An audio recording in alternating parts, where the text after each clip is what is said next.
Hello guys, welcome to my YouTube channel Prabhakar insights. Guys, current affairs की class में आपका बहुत बहुत स्वागत है।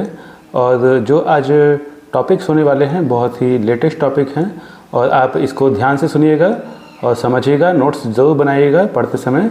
ओके गाइस, तो हम कंटिन्यू करते हैं।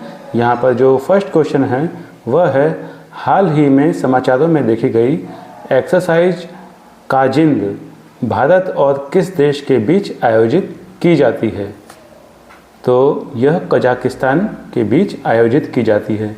गाइस, यहाँ पर आपको डिटेल में जानने को मिलेगा, तो आप वीडियो को रोक करके अच्छे से इसको पढ़ लीजिएगा। ओके, ये आपके लिए होमवर्क है, ठीक है। तो यहाँ पर जितने भी आपको डिटेल में आंसर मिल रहे हैं उसको आप ज़रूर पढ़िएगा, उससे आपका जो है क्लियर हो जाएगा। जो भी कॉन्सेप्ट है आपका क्लियर हो जाएगा। सेकंड है, हाल ही में भारत के प्रधानमंत्री ने बंजारा विरासत म्यूजियम का उद्घाटन किस राज्य में किया? तो महाराष्ट्र राज्य में किया। कहाँ किया? महाराष्ट्र राज्य में किया। थर्ड है, निग्रो नदी जो समाचारों में देखी गई थी किस नदी की सहायक नदी है? तो यह अमेजन की सहायक नदी है। निग्रो नदी जो समाचारों में देखी गई थी वह अमेजन नदी की सहायक नदी है, ठीक है। इसका स्नैपशॉट लीजिएगा और डिटेल में भी पढ़िएगा। फोर्थ नंबर है, राष्ट्रीय वन्यजीव सप्ताह 2024 कब मनाया जाता है? तो राष्ट्रीय वन्यजीव सप्ताह 2024 2 से 8 अक्टूबर को मनाया जाता है, ठीक है। फिफ्थ नंबर है गाइस, हलारी गधे भारत के किस क्षेत्र में पाए जाते हैं? तो हलारी गधे भारत के गुजरात राज्य में पाए जाते हैं। नेक्स्ट है, फाटा ब्योंग हाइड्रो इलेक्ट्रिक प्रोजेक्ट जिसे कि HEP कहा जाता है किस नदी पर बनाया गया है? तो यह मंदाकिनी नदी पर बनाया गया है। नेक्स्ट है, किस देश ने किंझाल नामक हाइपरसोनिक बैलिस्टिक मिसाइल विकसित की? तो रूस देश ने किंझाल नामक हाइपरसोनिक बैलिस्टिक मिसाइल विकसित की। 8 नंबर है गाइस, झारखंड के किस कोल फील्ड को कोल बेड मीथेन उत्पादन की उच्च संभावना के रूप में पहचाना गया है? तो साउथ करनपुरा कोलफील्ड के नाम से पहचाना गया है।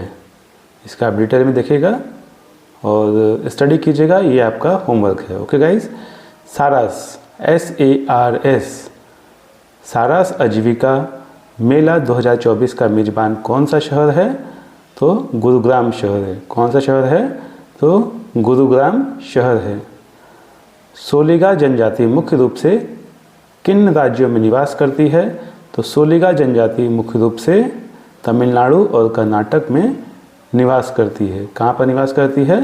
तमिलनाडु और कर्नाटक में निवास करती है।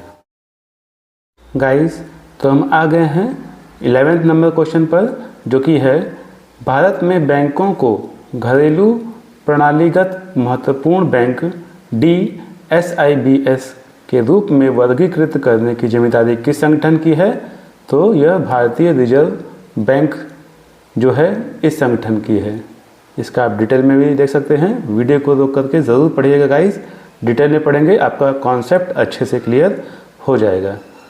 नेक्स्ट है, दुर्लभ पक्षी स्कारलेट टेंजर हाल ही में किस देश में देखा गया?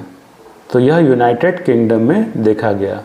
दुर्लभ पक्षी स्कारलेट टेंजर हाल ही में कहाँ पर देखा गया? तो यह यूनाइटेड किंगडम में देखा गया। हाल ही में किस देश ने शेंझोउ 18 मिशन के तहत अंतरिक्ष में 4 जेब्रा मछलियों को सफलतापूर्वक पाला? तो चीन ने पाला। ओके, इसको आप देख सकते हैं गाइस, बहुत ही इंटरेस्टिंग टॉपिक है। 14 नंबर है, राजस्थान के सांभर झील में प्रवासी पक्षियों की सामूहिक मृत्यु का मुख्य कारण एवियन बोटुलिज्म क्या है? तो क्लोस्ट्रीडियम बोटुलिनम द्वारा उत्पन्न एक विष है। यह क्या है? क्लोस्ट्रीडियम बोटुलिनम द्वारा उत्पन्न एक विष है।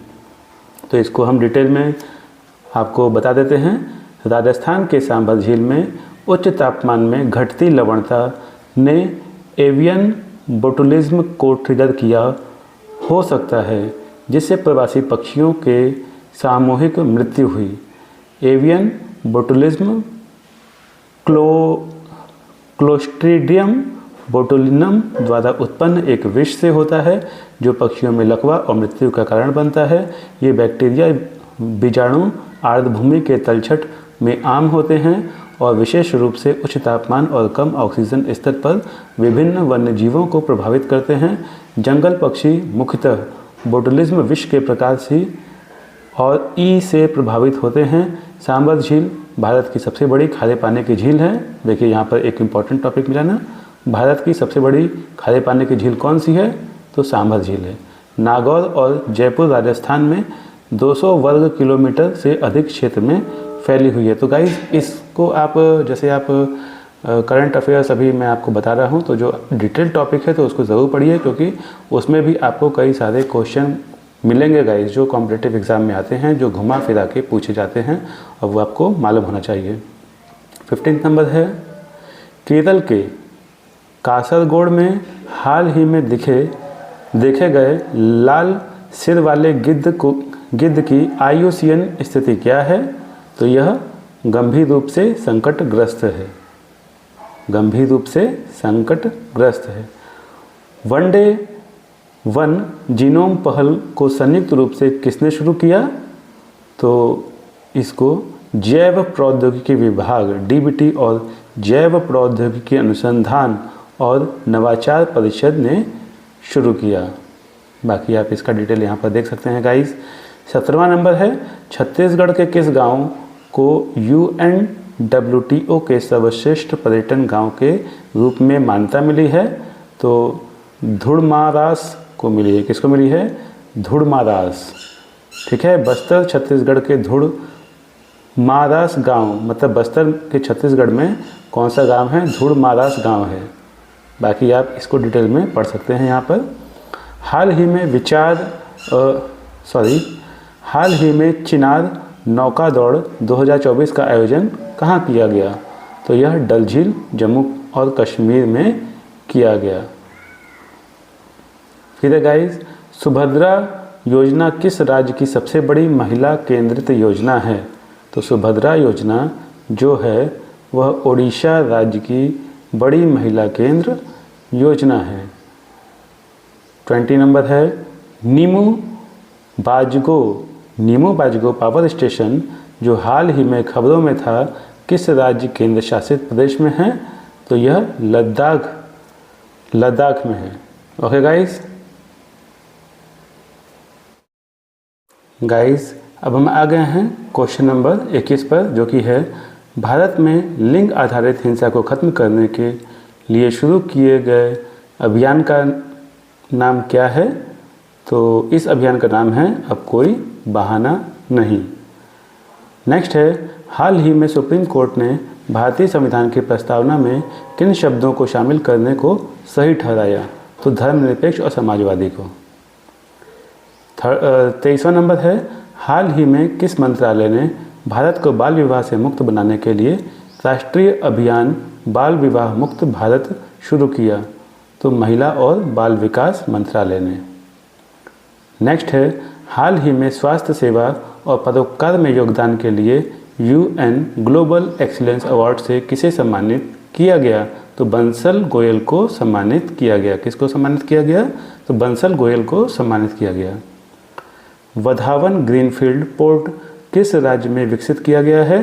तो यह महाराष्ट्र राज्य में विकसित किया गया है। राइथु भरोसा योजना किस राज्य से संबंधित है? तो यह तेलंगाना राज्य से संबंधित है। अंगामी जनजाति मुख्य रूप से किस राज्य में पाई जाती है? तो यह नागालैंड राज्य में पाई जाती है? कौन? तो अंगामी जनजाति पाई जाती है। नेक्स्ट है, डिजिटल कृषि मिशन के तहत 25% किसानों के लिए किसान आईडी बनाने वाला देश का पहला राज्य कौन सा बना है? तो गुजरात राज्य बना है। कौन सा बना है गाइस? तो गुजरात राज्य बना है। 29वां नंबर है, 2024 वर्ल्ड वेटलिफ्टिंग चैंपियनशिप की मेजबानी कौन सा देश कर रहा है? तो बहरीन कर रहा है। हर साल मानवाधिकार दिवस किस दिन मनाया जाता है? तो हर साल मानवाधिकार दिवस जो है वह 10 दिसंबर को मनाया जाता है। गाइस, वीडियो पसंद आया तो लाइक कीजिएगा, चैनल को सब्सक्राइब कीजिएगा, बेल आइकन पर क्लिक कीजिएगा, ताकि जब भी मैं करंट अफेयर से रिलेटेड कोई भी टॉपिक, कोई भी लेटेस्ट टॉपिक डालूं तो वो आप तक समय से पहुंच पाए और आप ऐसे ही नॉलेज को कंज्यूम करें। ओके गाइस, और वीडियो को ज़रूर शेयर करिएगा अपने फ्रेंड्स के साथ। ओके, तो गाइस मिलते हैं हम नेक्स्ट वीडियो में। Bye bye.